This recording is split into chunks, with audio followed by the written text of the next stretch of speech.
हिंदू हा धर्म नाही, भारतामध्ये हिंदू धर्माला मान्यता नाही। त्यामुळे जनगणनेच्या कॉलममध्ये लिंगायत बांधवांनी फक्त लिंगायत धर्मच लिहावं, जो रकाना आहे त्यामध्ये लिंगायत धर्मच लिहावं असं आवाहन केलेलं आहे बंगळुरू धर्मपीठाचे मठाधिपती जनबसवनंद स्वामीजी यांनी। हिंदू धर्म लिहू नका, कारण हिंदू एकच धर्म नाही। वैदिक धर्माला, सनातन धर्माला हिंदू धर्म म्हटलं जातं, म्हणून हिंदू हा धर्म नाही। भारतात मान्यता मिळालेले जैन, बौद्ध आणि शीख हे तीनच धर्म आहेत। त्यावर नाशिकच्या काळाराम मंदिराचे पुजारी महंत सुधीरदास यांनी प्रतिक्रिया दिली। हिंदू हा केवळ धर्म नाही, तर राष्ट्रीय, वांशिक आणि सांस्कृतिक ओळख असल्याचं ते म्हणाले। लिंगायत समाज हा हिंदू धर्म आणि सनातनी विचारानं पूजा पाठ करत असल्याचं सुधीरदास म्हणाले।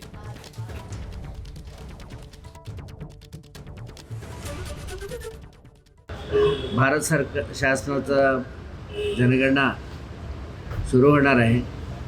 त्या जनगणनामध्ये धर्म कॉलममध्ये लिंगायत बांधवांनी फक्त लिंगायत म्हणूनच नोंद करावे, हिंदू किंवा वीरशैव त्या देऊ नका आणि फक्त धर्माचं नाव लिंगायतच लिहा, ही आपली मागणी आहे। हिंदू धर्माच्या संदर्भामध्ये हिंदू असणे हा केवळ एक धर्म नाही, तर ती एक राष्ट्रीय आणि वांशिक सांस्कृतिक ओळख आहे। तर मला असं वाटतं की महाराजांनी केलेलं जी व्याख्या आहे ती त्यांनी परत त्या ठिकाणी पाहावी आणि लिंगायत हा स्वतंत्र धर्म नसून हा शैव संप्रदायाच्या अंतर्गतच लिंगायत धर्म आलेला आहे। त्यामुळे स्वतंत्र म्हणून हिंदू धर्म किंवा स्वतंत्र म्हणून धर्माची मान्यता, सांप्रदायिक उपासनेचे वेगळे असलेले पंथ जर मागणी करू लागले तर भारताचा हा धार्मिक फोल्ड डॅमेज होईल।